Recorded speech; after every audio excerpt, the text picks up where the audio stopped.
Sebelum ceritanya dimulai, silahkan tulis di kolom komentar dari daerah mana saja teman-teman yang menonton cerita ini. Jangan lupa like dan subscribe agar channel ini bisa semakin berkembang dan bisa mempersembahkan cerita yang lebih menarik lagi. Malam itu, aroma hujan berpadu dengan harum masakan dari dapur, menciptakan suasana hangat di dalam rumah megah milik Intan dan Andri. Dari ruang kerjanya yang menghadap taman belakang, Intan menyelesaikan beberapa email terakhir. Jari-jarinya menari lincah di atas papan ketik, sebuah kebiasaan yang telah membangun kerajaan bisnisnya dari nol. Di sudut ruangan, putra sematawayang mereka yang bernama El, berusia 5 tahun, sedang asyik menyusun menara balok dengan konsentrasi penuh. Intan tersenyum memandangnya. Inilah alasannya bekerja keras, untuk memberikan masa depan terbaik bagi putranya dan keluarga yang ia cintai. Ia mematikan laptopnya, merasa cukup untuk hari ini.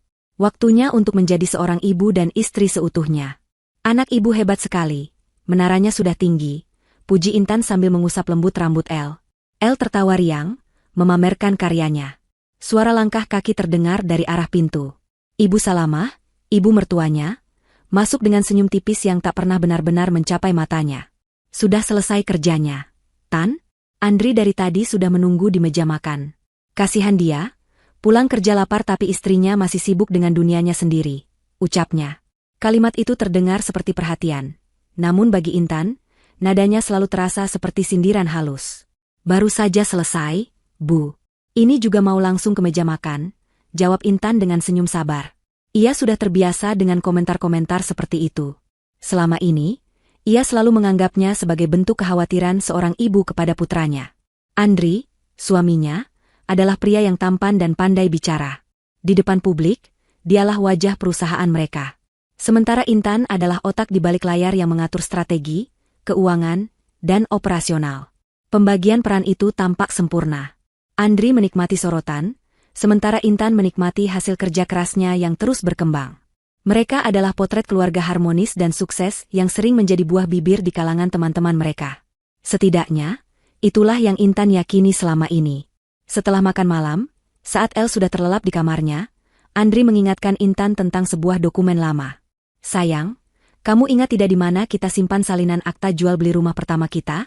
Aku butuh untuk data perbankan, tanyanya santai sambil menonton televisi. Seingatku ada di laci meja kerjamu yang bawah, Mas. Di dalam map warna biru, tercampur dengan dokumen-dokumen lama lainnya, jawab Intan. Tolong carikan, ya? Mataku sudah lelah sekali melihat huruf-huruf kecil, pinta Andri manja. Intan mengangguk dan beranjak ke ruang kerja Andri yang terletak di sebelah kamar mereka. Ruangan itu rapi, maskulin, sangat berbeda dengan ruang kerjanya yang penuh dengan catatan dan papan strategi. Ia berlutut di depan meja kayu jati yang kokoh dan menarik laci paling bawah. Laci itu sedikit macet, seolah jarang sekali dibuka. Setelah sedikit usaha, laci itu akhirnya terbuka dengan bunyi berderit. Di dalamnya memang ada tumpukan map tua yang sedikit berdebu. Tangannya mulai memilah satu persatu. Map biru yang ia cari ada di tumpukan paling bawah. Namun, saat mengangkat map biru itu, matanya menangkap sesuatu yang janggal. Sebuah map coklat tebal tanpa judul, terselip di bagian paling belakang, tampak lebih baru dibandingkan yang lain. Didorong oleh rasa penasaran yang tiba-tiba muncul, Intan menarik map itu keluar. Tidak ada niat buruk. Ia hanya ingin tahu isinya. Mungkin dokumen penting yang terlupa oleh Andri. Jantungnya berdebar sedikit lebih kencang saat membuka map itu. Lembar pertama adalah sebuah draft surat. Matanya membelalak saat membaca judul yang tercetak tebal di bagian atas, surat kuasa penuh. Di bawahnya, tertera namanya sebagai pemberi kuasa dan nama Andri sebagai penerima kuasa. Ia membaca paragraf demi paragraf dengan napas tertahan. Surat itu memberikan kuasa mutlak kepada Andri untuk mengelola, menjual, mengalihkan, dan melakukan tindakan hukum apapun atas seluruh aset bergerak maupun tidak bergerak atas nama Intan. Properti, rekening bank, saham perusahaan, bahkan kendaraan pribadinya. Semuanya. Dunia Intan seakan berhenti berputar. Untuk apa Andri menyiapkan surat seperti ini tanpa sepengetahuannya? Mungkin ini hanya draft untuk didiskusikan nanti. Otaknya mencoba mencari pembenaran.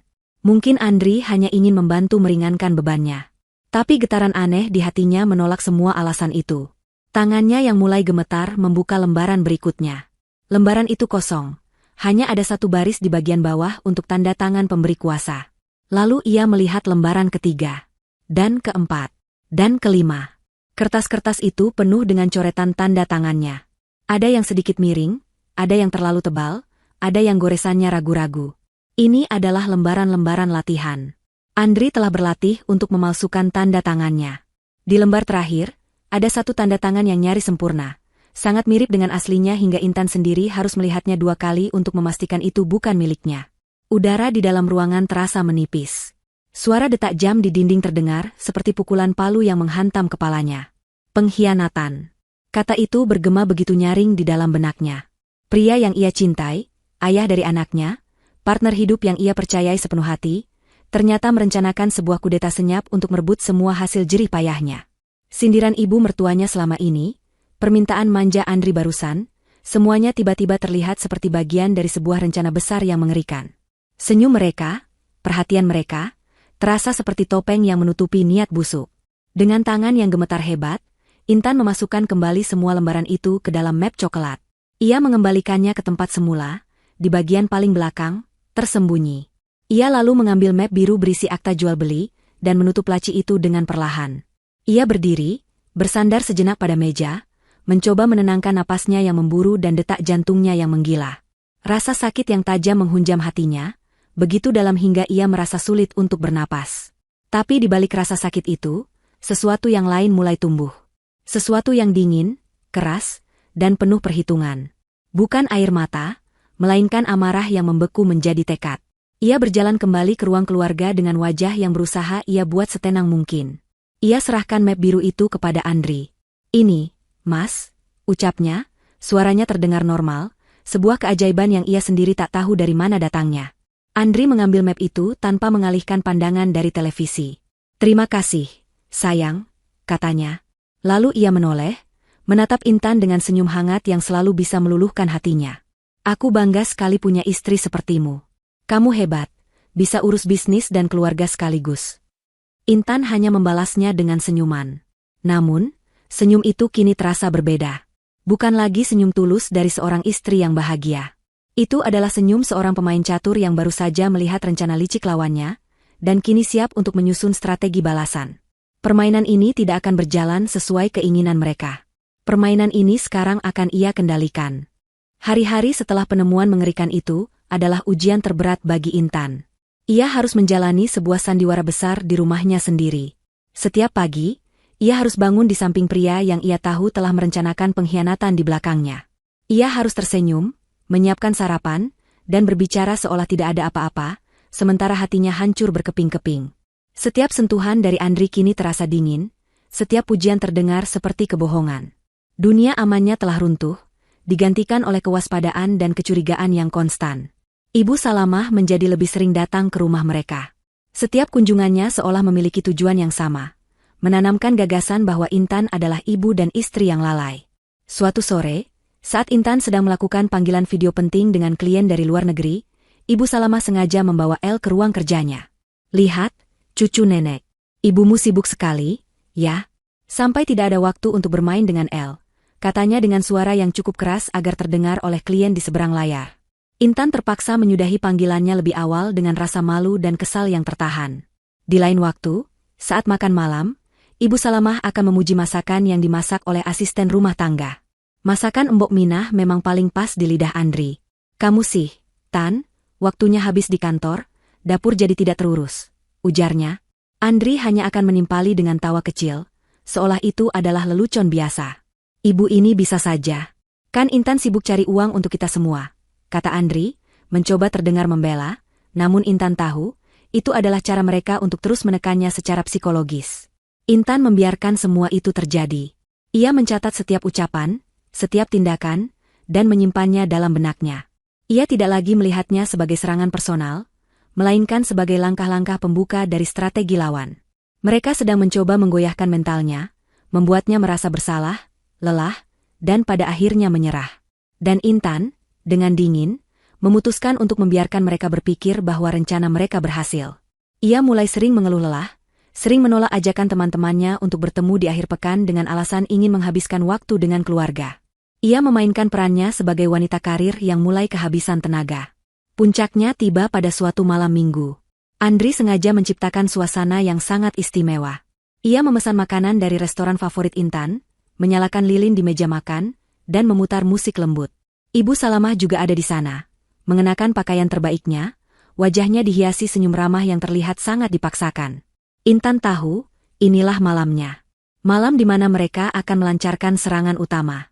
Setelah makan malam selesai dan El sudah diantar ke kamar untuk tidur, mereka bertiga duduk di ruang keluarga. Andri menggenggam tangan Intan dengan tatapan yang dibuat penuh cinta. Sayang, beberapa bulan ini aku dan ibu perhatikan, kamu sepertinya lelah sekali. Wajahmu tidak seceria dulu. Kamu terlalu memforsir dirimu. Andri memulai pembicaraan dengan nada penuh simpati. Ibu Salamah langsung menimpali, suaranya lembut dan penuh pengertian palsu. Benar, Nak Intan. Ibu tidak tega melihatmu seperti ini. Kodrat seorang wanita itu kan mengurus suami dan anak. Kebahagiaan terbesar seorang ibu itu melihat tumbuh kembang anaknya secara langsung. Uang memang penting, tapi keluarga adalah segalanya. Intan hanya diam, menatap kedua wajah di depannya. Wajah suaminya dan ibu mertuanya, dua orang yang paling seharusnya ia percaya, kini terlihat seperti predator yang sedang mengepung mangsanya. Ia bisa melihat kilatan antisipasi di mata mereka. Andri mengeratkan genggamannya. Aku sudah memikirkan ini matang-matang. Dan aku punya solusi terbaik untuk kita semua. Bagaimana kalau kamu istirahat total dari semua urusan bisnis? Kamu di rumah saja, fokus mengurus El, merawat diri, melakukan hobi yang kamu suka. Biar semua bisnis dan usahamu, aku yang urus. Aku yang akan melanjutkan kerja kerasmu. Ibu juga sudah berjanji akan membantu mengawasi dari dekat, jadi kamu tidak perlu khawatir sama sekali. Tawaran itu diucapkan dengan begitu halus dan meyakinkan, seolah-olah itu adalah hadiah termulia yang bisa diberikan seorang suami kepada istrinya. Sebuah pembebasan dari segala beban pekerjaan. Namun bagi Intan, kalimat itu terdengar seperti vonis mati. Mereka tidak sedang menawarinya istirahat. Mereka sedang memintanya untuk menyerahkan kunci kerajaannya, menyerahkan seluruh hasil jerih payahnya, untuk kemudian disingkirkan. Surat kuasa di laci itu adalah pistolnya, dan tawaran manis ini adalah cara mereka memintanya untuk menarik pelatuknya sendiri. Hening sejenak. Andri dan Ibu Salamah menatapnya dengan penuh harap, menunggu jawabannya.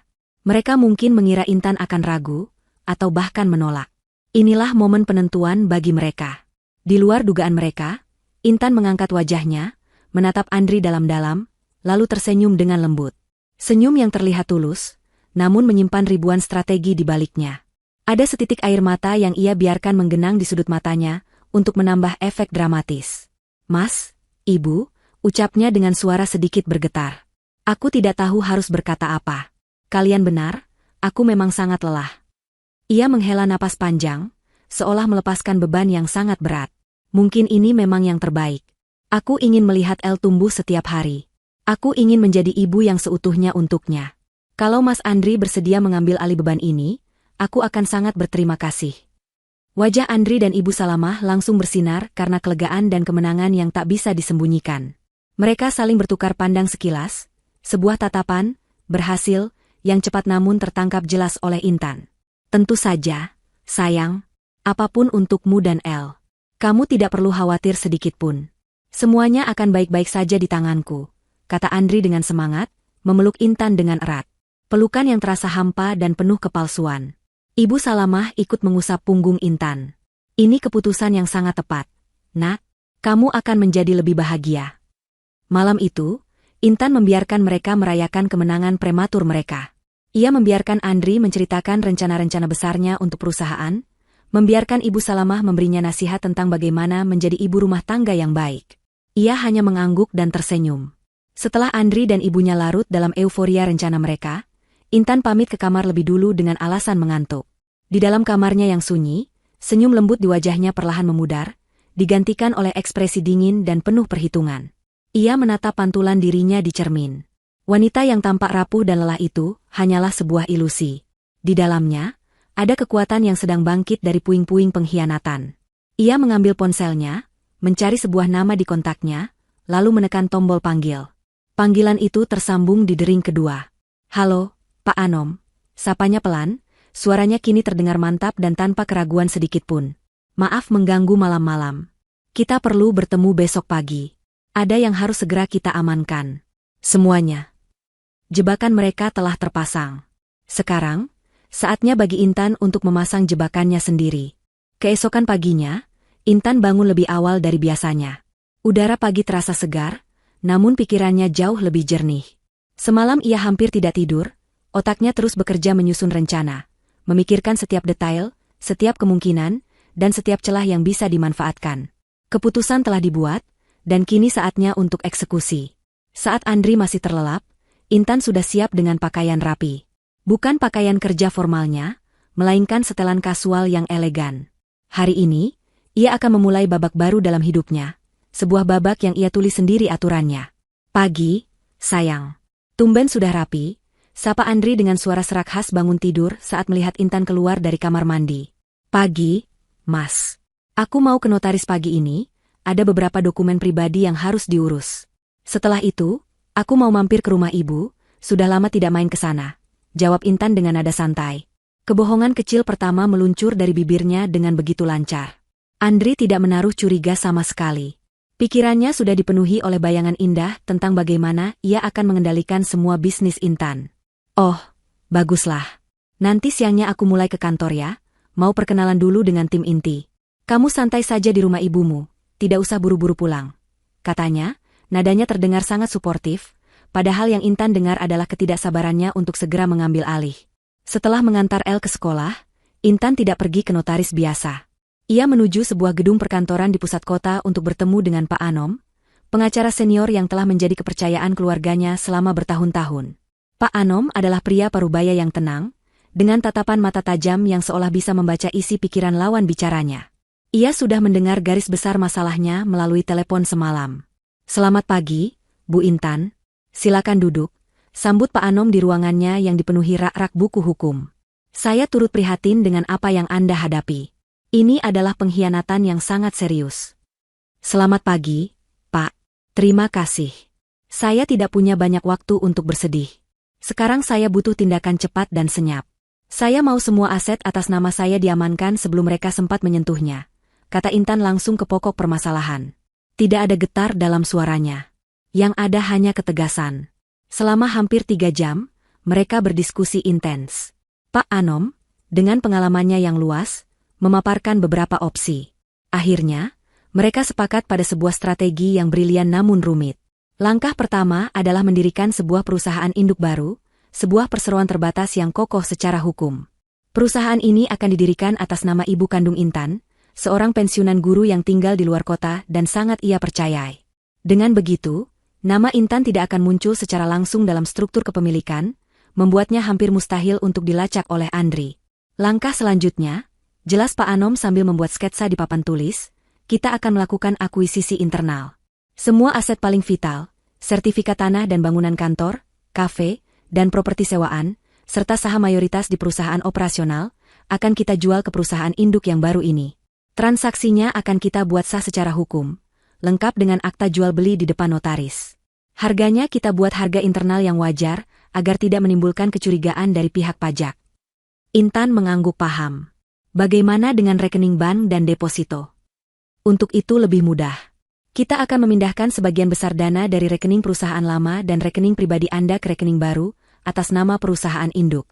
Kita akan sisakan saldo operasional yang cukup untuk menggaji karyawan, dan membayar tagihan rutin selama 1 atau 2 bulan ke depan.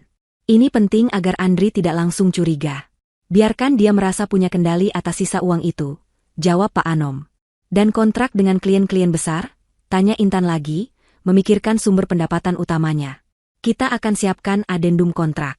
Kita akan hubungi mereka satu persatu, menjelaskan bahwa ada restrukturisasi internal untuk efisiensi bisnis. Semua pembayaran selanjutnya akan dialihkan ke rekening perusahaan baru. Mengingat hubungan baik Anda dengan mereka, saya yakin mereka tidak akan keberatan, lanjut Pak Anom. Operasi senyap itu pun dimulai. Selama seminggu ke depan, Intan menjalani kehidupan ganda. Di depan Andri dan Ibu Salamah, ia adalah calon ibu rumah tangga yang patuh. Ia mulai menghabiskan lebih banyak waktu di rumah, belajar resep-resep baru dari internet, dan mengurus El dengan perhatian penuh. Ia juga dengan sabar, mengajari Andri tentang seluk-beluk bisnis. Ia menyerahkan laporan keuangan, daftar klien, dan jadwal proyek. Tentu saja, laporan yang ia berikan adalah laporan yang sudah ia modifikasi, yang hanya menunjukkan gambaran permukaan tanpa detail kepemilikan aset yang sebenarnya. Namun, di belakang mereka, Intan bergerak seperti agen rahasia. Setiap hari, saat Andri pergi ke kantor dengan semangat baru untuk memimpin, Intan akan pergi menemui Pak Anom, notaris, dan pihak bank. Satu persatu, asetnya berpindah tangan secara legal. Sertifikat-sertifikat berharga itu kini aman di brankas atas nama perusahaan induk. Dana miliaran rupiah berpindah dari satu rekening ke rekening lain dalam senyap. Tim Pak Anom juga bergerak cepat menghubungi klien-klien strategisnya. Karena reputasi Intan yang sangat baik, semua klien setuju menandatangani adendum tanpa banyak bertanya. Puncaknya adalah di akhir minggu. Semua proses pemindahan aset telah selesai 100%. Kerajaan bisnis yang dibangun Intan dengan keringat dan air mata kini, telah memiliki benteng pertahanan yang tak tertembus. Yang tersisa untuk Andri hanyalah sebuah cangkang perusahaan, sebuah nama, sebuah kantor sewaan yang gedungnya bukan lagi miliknya, dan sisa uang kas yang cukup untuk membuatnya merasa kaya untuk sesaat. Malam itu, Intan menerima telepon dari Pak Anom. Semua sudah aman, Bu Intan. Mereka tidak akan bisa menyentuh aset utama tanpa persetujuan Anda atau ibu Anda. Sekarang, bola ada di tangan Anda. Terima kasih banyak, Pak. Saya sangat berhutang budi, jawab Intan dengan perasaan lega yang luar biasa. Beban berat di pundaknya seakan terangkat. Tepat saat ia menutup telepon, Andri masuk ke kamar. Ia baru pulang dari hari pertamanya sebagai pemimpin penuh. Wajahnya tampak sombong dan puas. Ia memeluk Intan dari belakang, mengecup lehernya. Bagaimana hari pertamamu sebagai calon ratu rumah tangga? Godanya. Intan tersenyum, senyum yang kini terasa tulus karena kemenangan. Menyenangkan. Aku tadi membuat kue untuk El. Lalu, ia berbalik menghadap Andri. Ia mengambil sebuah dokumen dari atas meja rias. Itu adalah map berisi draft surat kuasa yang ia temukan di laci Andri. Ia sudah mengisinya dan menandatanganinya dengan tanda tangan aslinya. Oh ya, Mas. Ini surat kuasanya. Aku sudah tanda tangan.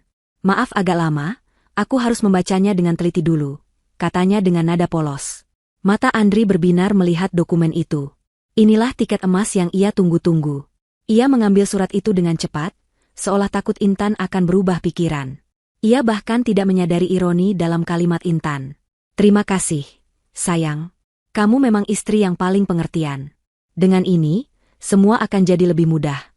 Tentu, jawab Intan pelan. Semuanya akan jadi lebih mudah. Andri tidak tahu, surat kuasa di tangannya itu kini tidak lebih dari selembar kertas tak berharga. Ia memegang kunci dari sebuah brankas yang isinya sudah lama dikosongkan. Jebakan telah terpasang sempurna. Dan si tikus, dengan gembira, baru saja memakan umpannya. Dengan surat kuasa resmi di tangan, Andri merasa seperti raja dunia. Ia merasa telah berhasil melakukan manuver paling cerdas dalam hidupnya. Pagi-pagi sekali, ia sudah berangkat ke kantor dengan langkah tegap dan dada membusung. Di matanya, semua karyawan yang selama ini tunduk pada Intan, kini harus tunduk padanya. Ia adalah bos baru, sang penguasa tunggal. Langkah pertama yang ia lakukan adalah memanggil rapat dadakan dengan seluruh manajer divisi. Di ruang rapat yang didesain oleh Intan dengan nuansa modern dan profesional, Andri duduk di kursi utama dengan gaya sombong. Selamat pagi semua. Seperti yang kalian tahu, mulai hari ini, saya yang akan mengambil alih seluruh kendali operasional perusahaan. Ibu Intan telah memutuskan untuk fokus pada keluarga, dan beliau memberikan kepercayaan penuh kepada saya, bukannya dengan pidato yang telah ia siapkan. Beberapa manajer senior yang sudah bekerja dengan Intan sejak lama saling berpandangan dengan tatapan bingung dan khawatir. Mereka tahu betul siapa otak di balik kesuksesan perusahaan ini. Namun, mereka hanya bisa diam dan mendengarkan. Tidak butuh waktu lama bagi Andri untuk menunjukkan watak aslinya. Ia langsung memecat kepala bagian keuangan, seorang wanita parubaya yang terkenal sangat teliti dan loyal pada Intan. Alasannya tidak jelas, hanya untuk penyegaran suasana. Kenyataannya, Andri tidak suka karena wanita itu terlalu banyak bertanya tentang rencana pengeluarannya. Ia menggantinya dengan salah satu temannya dari klub golf, seorang pria yang lebih pandai menjilat daripada bekerja dengan angka. Perubahan drastis tidak berhenti di situ. Ia juga memberhentikan manajer pemasaran yang dianggapnya kurang agresif, dan menggantinya dengan sepupunya sendiri yang baru lulus kuliah dan tidak punya pengalaman sama sekali. Andri merasa ia sedang membangun tim impiannya, sebuah tim yang akan patuh pada setiap perintahnya tanpa banyak membantah. Ibu Salamah pun tak mau ketinggalan. Ia mulai rutin datang ke kantor setiap hari, bertingkah seperti komisaris utama. Ia berjalan-jalan di setiap sudut ruangan, mengomentari dekorasi, cara berpakaian sekretaris, bahkan jenis kopi yang disajikan di pantry. Puncaknya, ia memutuskan bahwa ruang kerja Intan yang luas dan elegan harus direnovasi total untuk menjadi ruangan Andri. Ruangan seorang pemimpin harus mencerminkan wibawanya. Kita harus ganti semuanya. Pakai marmer dari Italia, dan beli meja kerja dari kayu jati solid yang paling mahal, katanya pada Andri. Andri, yang ingin sekali memamerkan status barunya, langsung setuju. Ia menggunakan sisa uang kas operasional di rekening perusahaan untuk membayar uang muka kontraktor interior yang mahal. Ia tidak peduli bahwa dana itu seharusnya dialokasikan untuk membayar gaji karyawan dan tagihan pemasok bulan depan. Pesta kemenangan mereka berlanjut di luar kantor. Andri membeli sebuah mobil sport mewah keluaran terbaru dengan sistem cicilan atas nama perusahaan. Ia mengajak teman-temannya makan malam di restoran paling mahal di kota, mentraktir mereka dengan royal menggunakan kartu kredit perusahaan. Ibu Salamah juga tidak mau kalah. Ia berbelanja tas dan perhiasan bermerek, memamerkannya kepada teman-teman arisannya sambil bercerita dengan bangga bagaimana putranya kini menjadi seorang CEO yang sukses. Mereka berdua dibutakan oleh euforia kekuasaan dan kemewahan, yakin bahwa pundi-pundi uang perusahaan tidak akan ada habisnya. Sementara itu, Intan mengamati semuanya dari kejauhan. Ia sengaja mengasingkan diri di rumah ibunya di luar kota selama beberapa hari dengan alasan ingin menenangkan diri. Namun, ia tidak benar-benar beristirahat. Ponselnya terus aktif, menerima laporan rinci dari mata-matanya di kantor. Salah satunya adalah Rina, asisten pribadi Intan yang sangat setia. Setiap sore, Rina akan menelepon dan menceritakan semua kegilaan yang terjadi. Hari ini Pak Andri memecat Bu Ratna, Bu. Diganti sama temannya yang sama sekali tidak mengerti akuntansi. Lapor Rina di telepon, suaranya terdengar cemas. Biarkan saja, Rin. Catat semuanya, jawab Intan dengan tenang. Dan Bu Salamah memesan sofa seharga ratusan juta untuk ruangan baru Pak Andri. Katanya uangnya diambil dari kas perusahaan. Lanjut Rina. Intan hanya tersenyum tipis. Bagus. Biarkan mereka menggali lubang mereka sendiri. Pastikan semua bukti transaksi dan faktur kamu simpan baik-baik. Intan tahu, semakin boros mereka, semakin cepat kehancuran mereka tiba. Ia sengaja membiarkan mereka menghabiskan sisa uang di rekening itu. Itu adalah umpan terakhir dalam permainannya. Ia ingin melihat seberapa dalam keserakahan bisa menenggelamkan mereka. Momen yang ditunggu-tunggu pun tiba lebih cepat dari yang diperkirakan. Andri, dengan kepercayaan diri yang meluap-luap, mencoba melancarkan proyek besar pertamanya. Ia ingin membeli sebidang tanah di lokasi strategis untuk membangun kompleks ruko baru. Proyek ini membutuhkan dana awal yang sangat besar. Tanpa berpikir panjang dan tanpa melakukan analisis kelayakan yang benar, ia mendatangi bank tempat deposito terbesar perusahaannya disimpan. Dengan angkuh, ia menyerahkan surat kuasa dari Intan kepada manajer bank, seorang pria yang sudah mengenal baik Intan dan seluk-beluk keuangannya. Saya mau mencairkan deposito berjangka atas nama perusahaan. Semuanya. Dan transfer dananya ke rekening ini, perintah Andri sambil menyerahkan nomor rekening developer tanah. Manajer bank itu menatap Andri dengan kening berkerut. Ia memeriksa surat kuasa itu sekilas, lalu beralih ke komputernya. Jari-jarinya menari di atas keyboard, memeriksa data nasabah. Wajahnya terlihat semakin bingung. Maaf, Pak Andri. Ada sedikit masalah, kata manajer itu dengan hati-hati. Masalah apa? Surat kuasa saya lengkap dan sah, sahut Andri dengan nada tidak sabar. Manajer bank itu menatap Andri dengan tatapan serius. Masalahnya bukan di surat kuasanya, Pak. Tapi berdasarkan data kami, rekening atas nama perusahaan Anda saldonya saat ini tidak mencukupi untuk pembayaran gaji bulan ini sekalipun. Dan deposito senilai 10 miliar yang Bapak maksud, statusnya sudah dicairkan dan dananya sudah dipindahkan ke rekening lain 2 minggu yang lalu. Dunia Andri seakan runtuh dalam sekejap. Wajahnya yang semula sombong berubah menjadi pucat pasi. Apa? Tidak mungkin. Kamu pasti salah lihat. Coba cek lagi, serunya panik. Saya sudah cek 3 kali, Pak. Datanya sangat jelas. Dana tersebut dipindahkan secara sah melalui transaksi antar bank atas perintah langsung dari pemilik rekening sebelumnya, yaitu Ibu Intan, ke rekening atas nama PT Jaya Sentosa Abadi. Jelas manajer itu dengan tegas, menyebutkan nama perusahaan induk baru milik Intan. Andri terduduk lemas di kursinya. Kepalanya pusing. 10 miliar. Aset likuid terbesar perusahaannya lenyap begitu saja. Keringat dingin mulai membasahi keningnya. Pesta telah berakhir. Musik telah berhenti. Dan kini, ia baru sadar, ia sedang berdiri sendirian di tengah ruangan yang gelap dan kosong, dengan tagihan yang sangat besar menanti untuk dibayar. Andri meninggalkan bank dengan langkah gontai, telinganya masih berdengung oleh kata-kata manajer bank. 10 miliar. Hilang. Lenyap begitu saja. Kepanikan dingin merayap di punggungnya, mencengkeram lehernya hingga ia merasa sesak napas. Ia masuk ke dalam mobil sport barunya, tetapi kemewahan interior kulit dan aroma mobil baru yang dulu membuatnya mabuk kepayang kini terasa menyesakan, seperti dinding-dinding peti mati yang perlahan menghimpitnya. Perjalanan kembali ke kantor terasa kabur. Ia tidak ingat bagaimana ia menyetir melewati jalanan kota yang ramai. Pikirannya kosong, hanya diisi oleh gema angka 0 yang begitu banyak. Begitu tiba di lobi kantor, beberapa karyawan menyapanya dengan hormat, tetapi Andri tidak menggubris mereka. Ia berjalan lurus menuju ruangannya yang baru direnovasi, ruangan yang seharusnya menjadi singgasana kekuasaannya. Ia membanting pintu dengan keras, membuat sekretaris barunya terlonjak kaget. Ibu Salamah, yang sedang asyik memilih katalog Gorden Sutra untuk jendela ruangan itu, menoleh dengan kaget. Andri, kenapa kamu? Wajahmu pucat sekali seperti melihat hantu. Uangnya hilang, Bu, seru Andri, suaranya bergetar karena campuran amarah dan ketakutan. Deposito perusahaan yang 10 miliar itu hilang. Lenyap. Wajah Ibu Salamah yang semula ceria langsung berubah tegang. Ia meletakkan katalog itu dengan kasar. Apa maksudmu hilang? Uang sebanyak itu tidak mungkin hilang begitu saja. Kamu ini bagaimana? Baru sebentar memimpin sudah membuat masalah. Aku tidak tahu. Pihak bank bilang dana itu sudah dipindahkan 2 minggu lalu oleh Intan ke rekening perusahaan lain. Andri menjambak rambutnya sendiri, merasa frustrasi dan putus asa. Perempuan itu, dia pasti sudah merencanakan ini semua. Sudah ibu duga. Hardik Ibu Salamah, suaranya melengking. Ia tidak berusaha menenangkan putranya, malah ikut panik dan langsung mencari kambing hitam. Dia pura-pura menyerah, pura-pura lelah, ternyata di belakang kita dia menusuk. Dasar perempuan licik.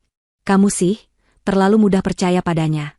Seharusnya dari dulu semua aset itu langsung kita balik nama, bukan hanya pakai surat kuasa.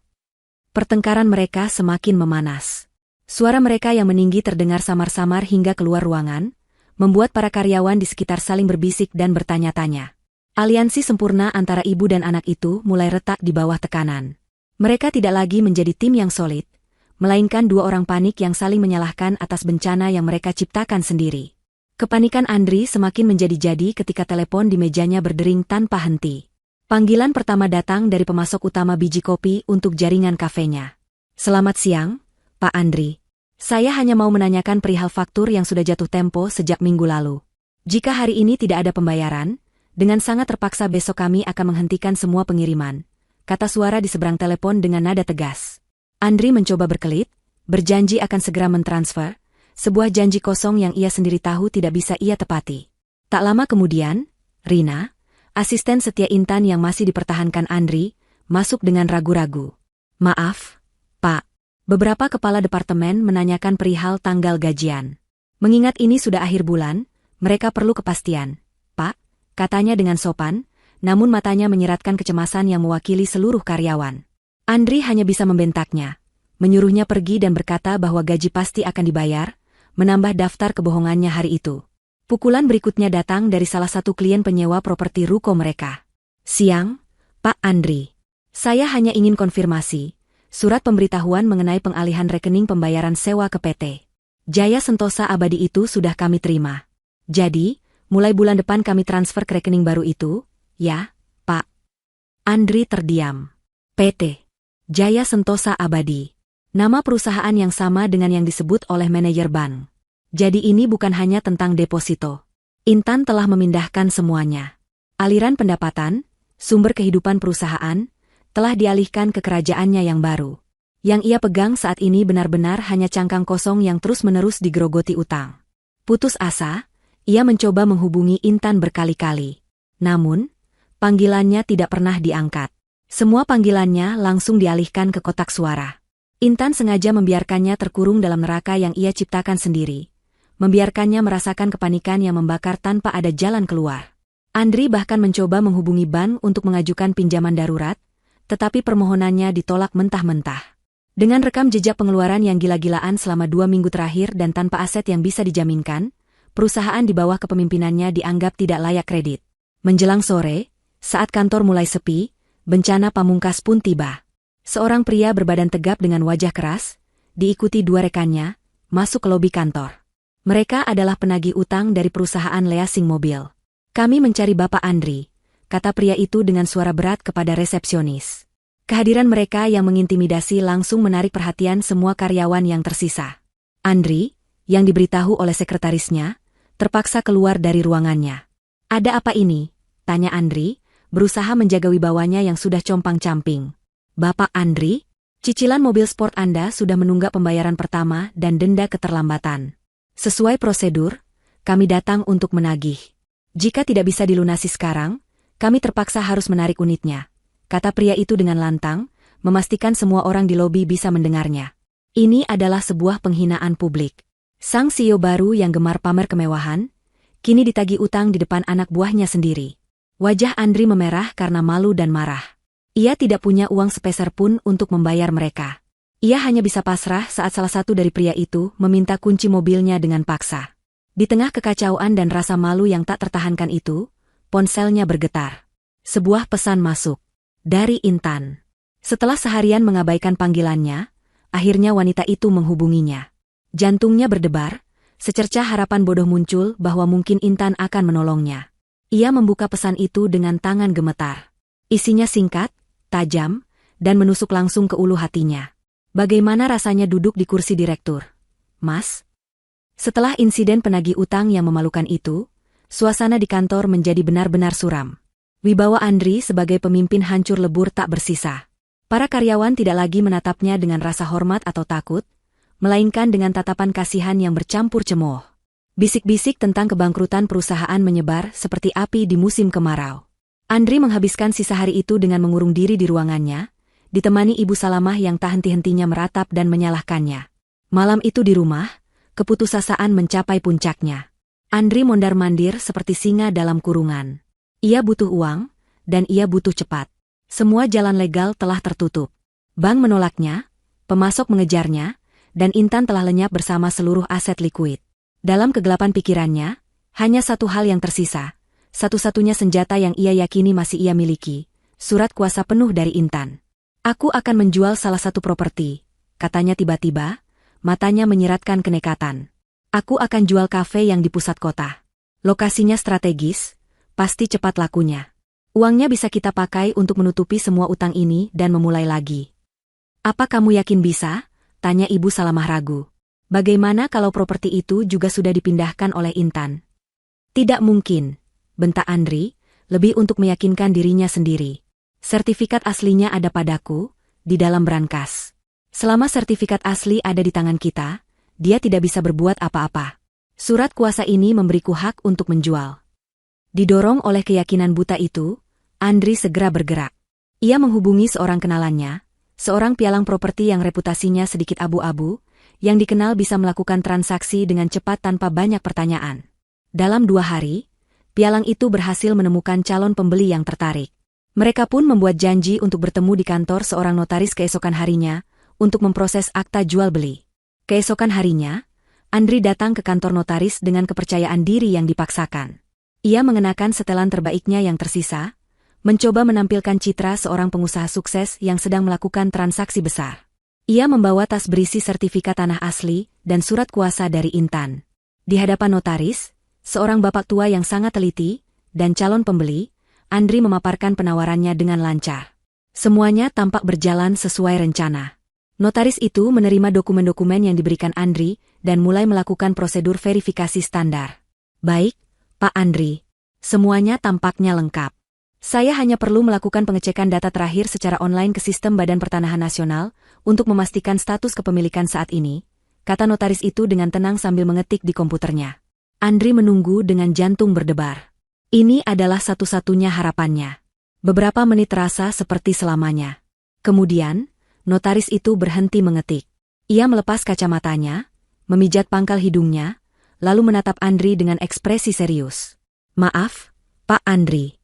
Ada masalah yang sangat serius di sini, ujarnya pelan. Masalah apa lagi? Sahut Andri gusar. Notaris itu menatapnya lurus.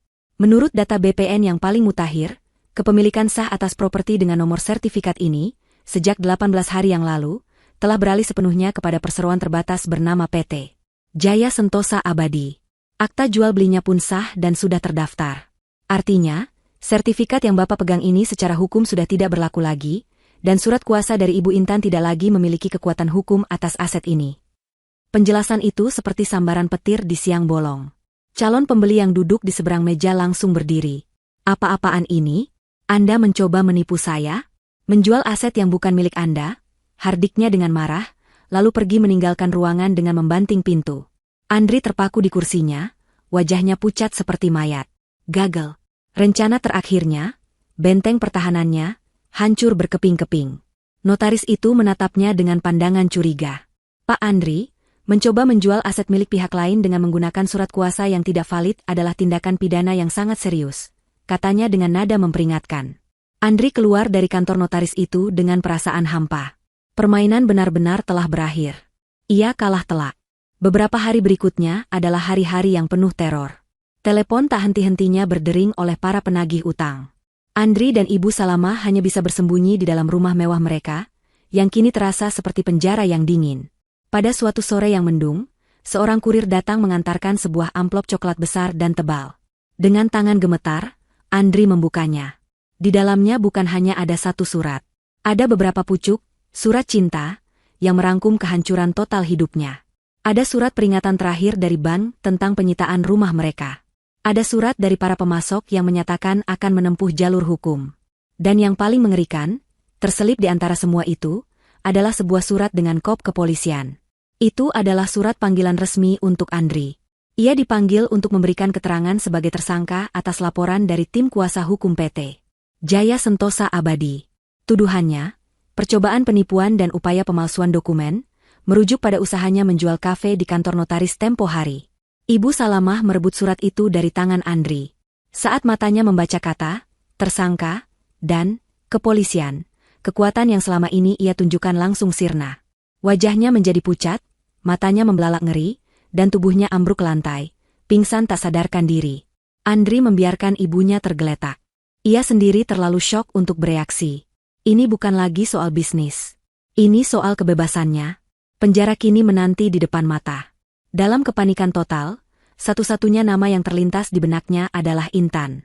Ia harus menemui Intan, memohon, bersujud, melakukan apapun agar wanita itu mencabut laporannya. Ia berlari tunggang langgang menuju kamar utama mereka, kamar yang sudah beberapa hari ini terasa asing. Ia berharap menemukan Intan di sana. Namun, kamar itu kosong dan terasa lebih lengang dari biasanya. Ia membuka lemari pakaian, dan jantungnya serasa diremas. Sisi lemari tempat gaun dan pakaian Intan biasa tergantung kini kosong melompong. Hanya tersisa beberapa gantungan baju yang bisu. Matanya lalu tertuju pada meja rias Intan. Meja itu bersih berkilauan. Semua parfum mahal dan kosmetik yang biasa berjejer rapi telah hilang. Yang tersisa di tengah-tengah meja hanyalah sebuah kotak perhiasan kecil berbahan beludru yang warnanya sudah agak pudar. Hadiah pertama yang ia berikan saat mereka masih merintis dari bawah, dan di atasnya, secari kertas catatan yang terlipat rapi. Dengan napas tersengal, Andri meraih dan membuka catatan itu. Tulisan tangan Intan yang elegan tergores di sana. Bukan surat panjang, bukan penjelasan, bukan pula makian. Hanya ada 5 kata singkat yang terasa lebih tajam dari bilah pedang paling mematikan. Aku tunggu di sidang. Hari persidangan tiba di bawah langit yang kelabu, seolah alam pun turut merasakan ketegangan yang menggantung di udara.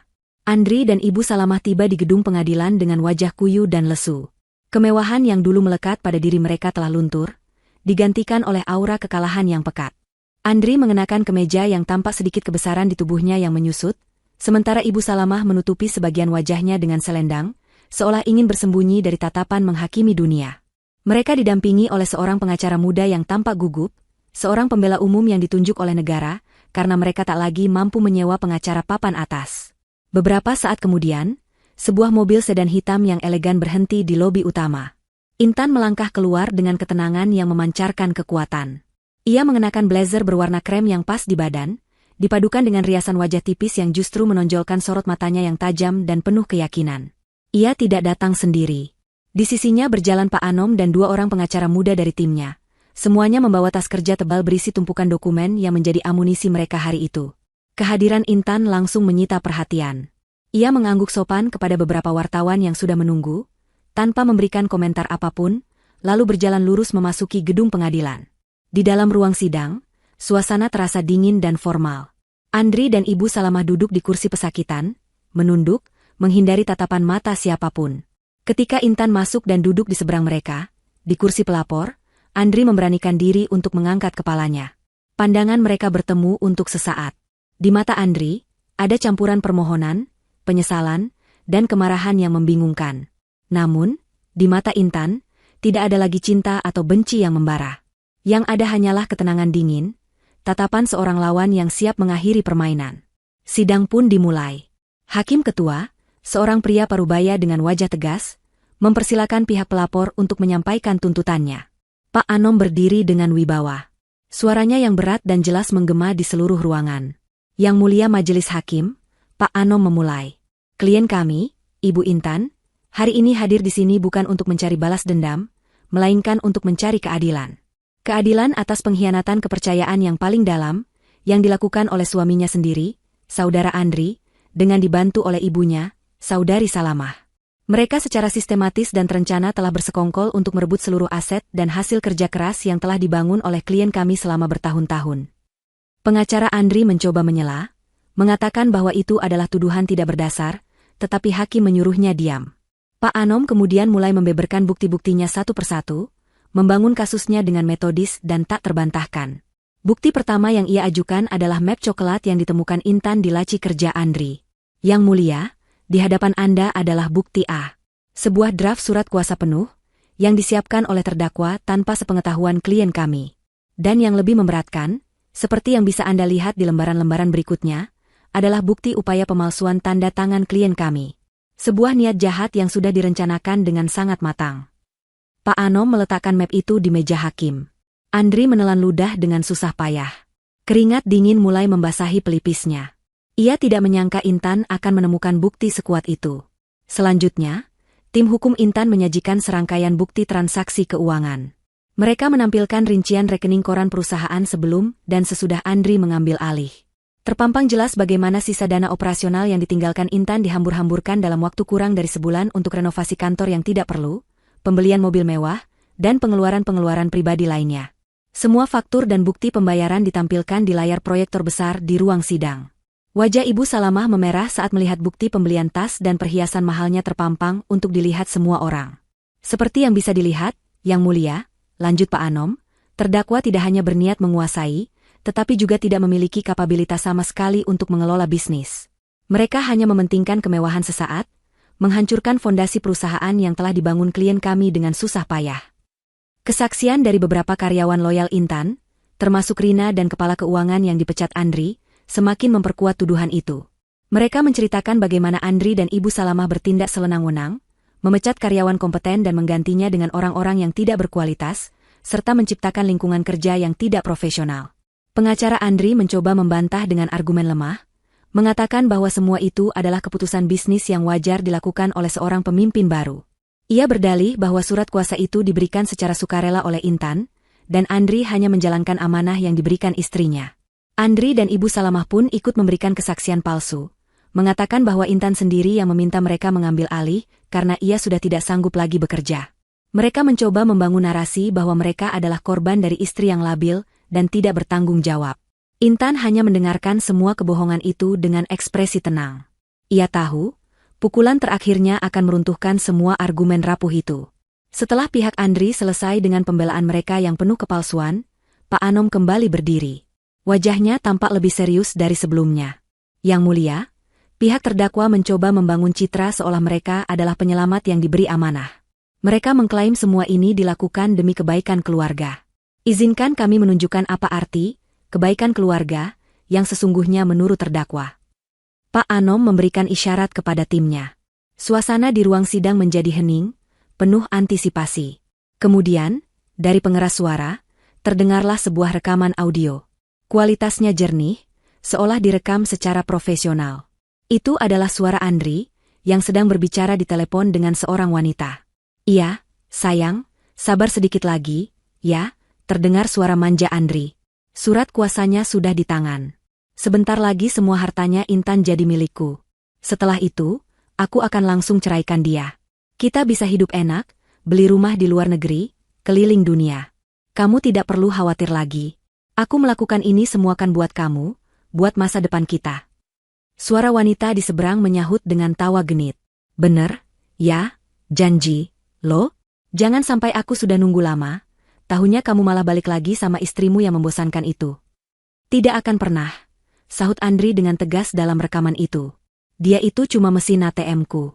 Setelah pinnya kudapatkan, kartunya akan langsung aku patahkan. Rekaman itu berhenti. Seluruh ruang sidang membeku dalam keheningan yang memekakan. Wajah Ibu Salamah yang semula pucat kini berubah menjadi merah padam karena malu, marah, dan kaget yang luar biasa. Ia menoleh ke arah putranya dengan tatapan tak percaya. Ternyata, di belakangnya pun, Andri punya rencana rahasianya sendiri. Ia tidak hanya mengkhianati istrinya, tetapi juga membohongi ibunya sendiri. Andri sendiri terpaku di kursinya, seluruh darah seolah tersedot dari wajahnya. Ia seperti disambar petir di siang bolong. Rekaman itu adalah akhir dari segalanya. Tidak ada lagi kebohongan yang bisa ia ciptakan, tidak ada lagi pembelaan yang bisa ia sampaikan. Topengnya telah terkoyak, memperlihatkan wajah aslinya yang busuk dan penuh keserakahan di hadapan seluruh dunia. Palu hakim yang akan jatuh nanti rasanya sudah lebih dulu menghantam kepalanya hingga hancur berkeping-keping. Keheningan pasca diputarnya rekaman itu terasa lebih berat daripada badai manapun. Setiap orang di ruang sidang, dari hakim, jaksa, hingga pengunjung, menatap Andri dengan pandangan jijik. Pengacaranya menunduk dalam, tangannya menutupi wajah, seolah tak sanggup lagi melihat kliennya yang telah telanjang di depan publik. Andri sendiri hanya bisa menatap kosong ke depan. Napasnya tersengal, dunianya telah hancur dalam 30 detik percakapan telepon yang mematikan. Namun, efek paling dramatis terlihat pada Ibu Salamah. Wanita itu gemetar hebat di kursinya. Matanya yang membelalak menatap Andri dengan campuran horor, kemarahan, dan rasa terkhianati yang mendalam. Selama ini ia mendukung putranya, meyakini bahwa semua yang mereka lakukan adalah untuk kebaikan keluarga, untuk mengangkat derajat mereka. Ternyata, putranya sendiri memiliki agenda tersembunyi. Putranya hanya memanfaatkannya sebagai pion dalam permainan kotor untuk memuaskan wanita lain. Harga dirinya, nama baiknya, semuanya kini ikut tercoreng karena kebodohan dan keserakahan anak laki-laki yang selalu ia banggakan. Hakim ketua berdeham, memecah keheningan. Pihak terdakwa, ada yang ingin Anda sampaikan untuk menanggapi bukti rekaman ini? Tanyanya dengan nada dingin yang tak menyisakan ruang untuk pembelaan. Pengacara Andri berdiri dengan lesu. Yang mulia, kami tidak memiliki tanggapan saat ini, ucapnya lirih, sebuah pengakuan kekalahan secara de facto. Namun, sebelum pengacara itu sempat duduk kembali, Ibu Salamah tiba-tiba berdiri. Semua mata tertuju padanya. Wajahnya basah oleh air mata, tetapi matanya menyala-nyala karena amarah. Ini bukan lagi tangisan seorang ibu yang bersedih, ini adalah tangisan seorang wanita yang harga dirinya telah diinjak-injak. Saya ingin bicara, Yang Mulia, saya ingin bicara, serunya dengan suara bergetar. Hakim menatapnya sejenak, lalu mengangguk. Silakan, Ibu. Ibu Salamah menarik napas dalam-dalam, lalu menunjuk lurus ke arah putranya sendiri. Dia yang merencanakan semuanya. Saya tidak tahu apa-apa soal surat palsu itu. Saya juga tidak tahu kalau dia punya wanita simpanan, teriaknya histeris. Andri menatap ibunya dengan nanar, tak percaya dengan apa yang didengarnya. Dia datang kepada saya, merengek, mengatakan kalau Intan terlalu sibuk, kalau bisnisnya akan hancur. Lanjut Ibu Salamah, air matanya bercucuran deras, menciptakan sebuah drama yang menyedihkan. Dia bilang dia hanya ingin membantu istrinya. Sebagai seorang ibu, tentu saja saya mendukung niat baik anak saya. Saya hanya ingin melihat rumah tangga mereka harmonis. Saya tidak tahu kalau ternyata niatnya sebusuk ini. Dia membohongi saya. Dia membohongi kami semua. Di bawah tekanan yang tak tertahankan dan demi menyelamatkan sisa-sisa nama baiknya, Ibu Salamah melakukan hal yang tak terduga. Ia mengkhianati putranya sendiri di depan semua orang. Ia melemparkan semua kesalahan ke pundak Andri, memposisikan dirinya sebagai korban yang lugu dan tidak tahu apa-apa, yang hanya terjebak dalam rencana licik anaknya. Andri terpana. Dikhianati oleh istrinya adalah satu hal, tetapi dikhianati oleh ibu kandungnya sendiri, wanita yang selama ini menjadi sekutu terbesarnya, adalah pukulan yang menghancurkan seluruh sisa kekuatan mentalnya. Fondasi terakhir dalam hidupnya telah runtuh. Ia sendirian. Benar-benar sendirian. Ibu, apa yang ibu katakan? Bisik Andri, suaranya parau penuh keputusasaan. Jangan panggil aku ibu, bentak Ibu Salamah. Aku malu punya anak sepertimu. Kamu telah mempermalukan keluarga. Melihat drama yang memuakan itu, pertahanan Andri akhirnya hancur total. Tak ada lagi gunanya berbohong. Tak ada lagi gunanya berkelit. Semuanya sudah berakhir. Dengan bahu yang terkulai lemas dan pandangan mata yang kosong, ia perlahan berdiri. "Cukup," katanya pelan, suaranya nyaris tak terdengar. Lalu ia menatap lurus ke arah hakim, seolah tak peduli lagi pada ibunya, pada pengacaranya, atau pada tatapan orang-orang di sekitarnya. "Cukup. Semuanya benar." Pengakuan itu keluar begitu saja dari bibirnya. Sebuah pengakuan yang singkat, padat, dan final. "Saya yang merencanakan semuanya," lanjut Andri dengan suara yang lebih keras, nadanya datar tanpa emosi. "Saya yang menyiapkan surat kuasa itu. Saya yang berlatih memalsukan tanda tangan Intan. Saya yang berencana mengambil alih semua hartanya.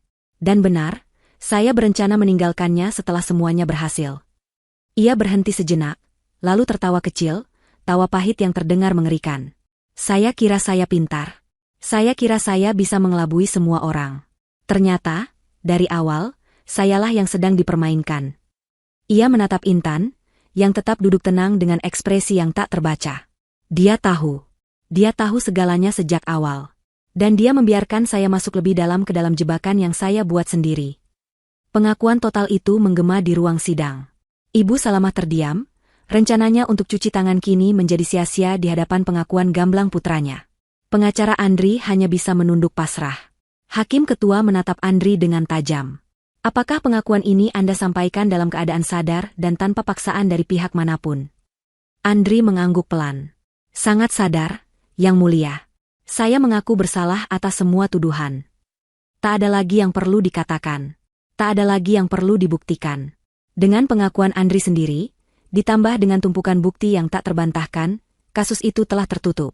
Palu hakim seolah menunggu waktu yang tepat untuk diketuk, siap menjatuhkan vonis yang akan mengakhiri babak kelam dalam kehidupan Andri.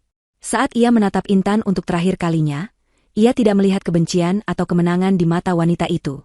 Ia hanya melihat tatapan dingin seorang pemenang catur yang baru saja mengucapkan kata, "skakmat", sebuah tatapan yang seolah berkata, "Inilah akhir dari permainanmu." Palu hakim diketuk 3 kali. Bunyinya terdengar menggema di seluruh ruang sidang yang hening, setiap ketukannya terasa seperti paku yang menancap di peti mati nasib Andri. Dengan pengakuan penuh dari terdakwa dan bukti-bukti yang tak terbantahkan, keputusan majelis hakim sudah bulat dan final. Menjatuhkan vonis kepada terdakwa Andri, suara hakim ketua terdengar tegas dan tanpa emosi, dengan hukuman penjara selama 4 tahun, dipotong masa tahanan, atas tindakan percobaan penipuan, pemalsuan dokumen, dan penggelapan dana perusahaan. 4 tahun. Kata-kata itu menghantam Andri seperti gelombang pasang. Dunianya menjadi hitam. Ia tidak bereaksi, hanya berdiri mematung, tubuhnya mati rasa.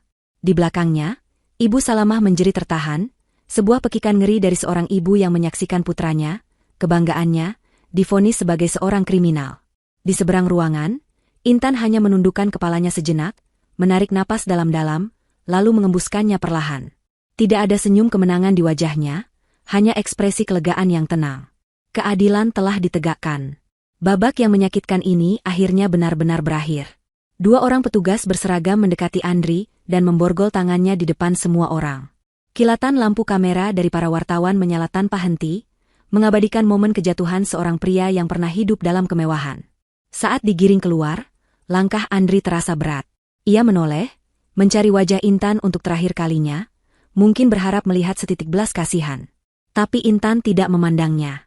Pandangannya lurus ke depan, ke arah pintu keluar, ke arah masa depan yang akan ia bangun kembali. Andri sadar, di mata Intan, ia sudah tidak ada lagi. Kejatuhan Andri adalah awal dari kehancuran total bagi Ibu Salamah. Karma tidak hanya menjemput sang anak, tetapi juga sang ibu yang telah menabur benih keserakahan. Nasibnya tidak ditentukan oleh palu hakim, melainkan oleh hukum sosial dan ekonomi yang tak kalah kejam.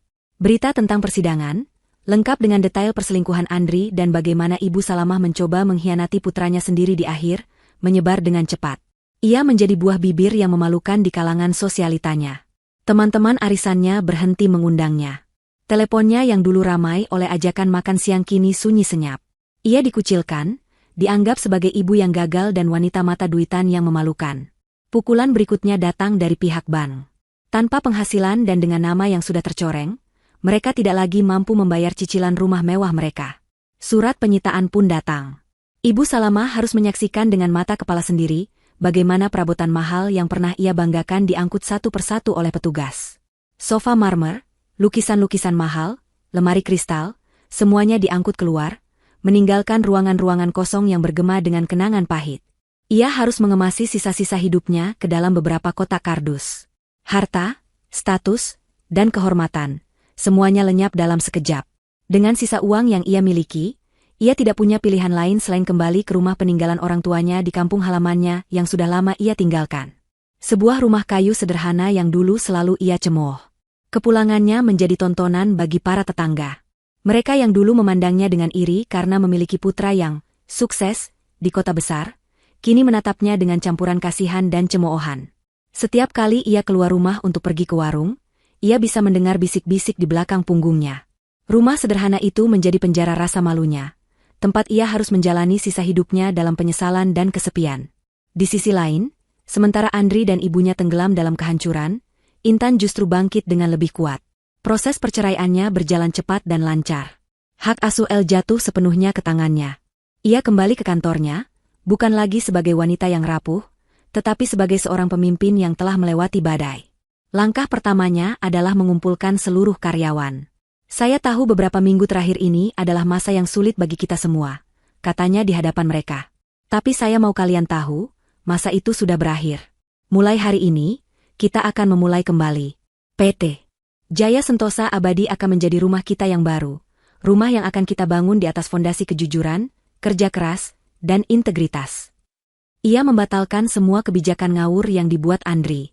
Ia memecat teman-teman dan sepupu Andri yang tidak kompeten. Dan dengan senyum hangat, ia menelepon kembali para karyawan loyalnya yang telah dipecat, termasuk Bu Ratna, kepala bagian keuangan, dan menawari mereka posisi mereka kembali dengan kompensasi yang layak. Tindakannya itu disambut dengan tepuk tangan dan air mata haru dari para karyawan. Moral perusahaan pulih dalam sekejap. Di bawah kepemimpinannya yang adil dan visioner, perusahaan mulai stabil dan bahkan merencanakan ekspansi baru. Beberapa bulan setelah vonis dijatuhkan, Karma menyajikan adegan penutupnya yang paling memuaskan. Suatu pagi, Ibu Salamah pergi ke pasar tradisional di kampungnya. Pakaiannya sederhana, wajahnya tampak jauh lebih tua dari usianya.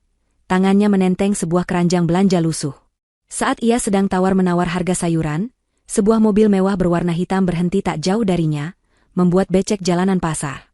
Pintu belakang mobil terbuka. Intan melangkah keluar, tampak cantik dan segar dalam balutan gaun kasual yang simpel namun elegan. Di sampingnya, El turun dengan riang, memegang tangan ibunya. Mereka tampaknya sedang dalam perjalanan liburan, dan hanya mampir sebentar untuk membeli buah-buahan segar. Pandangan Ibu Salamah terkunci pada pemandangan itu. Jantungnya serasa berhenti berdetak. Dunia di sekitarnya seolah lenyap, hanya menyisakan pemandangan kontras yang begitu menyakitkan. Intan yang bersinar di bawah cahaya matahari, dan dirinya yang bersembunyi dalam bayang-bayang penyesalan. Seolah merasakan ada yang memperhatikan, Intan menoleh. Pandangan matanya bertemu dengan pandangan mata Ibu Salamah. Selama beberapa detik, waktu seolah berhenti. Namun, di mata Intan tidak ada kemarahan, tidak ada dendam, tidak ada kemenangan. Yang ada hanyalah tatapan datar dan sekilas. Tatapan seseorang yang melihat orang asing yang tidak penting di keramaian. Lalu, Intan berbalik, tersenyum kepada El, dan kembali masuk ke dalam mobilnya yang nyaman. Mobil itu melaju perlahan, meninggalkan Ibu Salamah yang masih berdiri mematung di tengah hiruk-pikuk pasar. Debu jalanan yang berterbangan terasa seperti menampar wajahnya. Saat itulah ia sadar akan hukumannya yang sesungguhnya. Bukan kemiskinan atau gunjingan orang. Hukuman terberatnya adalah menjadi tidak berarti di mata orang yang pernah begitu ia remehkan. 1 tahun berlalu sejak hari yang menentukan di pengadilan itu. Waktu telah menjadi penyembuh sekaligus saksi bisu atas perubahan besar yang terjadi. Di bawah kepemimpinan Intan, PT Jaya Sentosa Abadi tidak hanya pulih, tetapi melesat jauh melampaui pencapaian sebelumnya. Namanya kini menjadi simbol kekuatan dan kebangkitan di dunia bisnis. Intan tidak lagi dikenal sebagai istri Andri, melainkan sebagai Intan, seorang visioner yang membangun kembali kerajaannya dari puing-puing pengkhianatan. Pagi itu, di lantai teratas gedung perkantoran baru milik perusahaannya, Intan memimpin rapat dewan direksi. Ia mempresentasikan rencana besar berikutnya, sebuah proyek pembangunan perumahan berkonsep hijau dan terjangkau, yang sebagian keuntungannya akan dialokasikan untuk membangun sekolah gratis bagi anak-anak dari keluarga tidak mampu. Wajahnya memancarkan keyakinan dan semangat yang menular.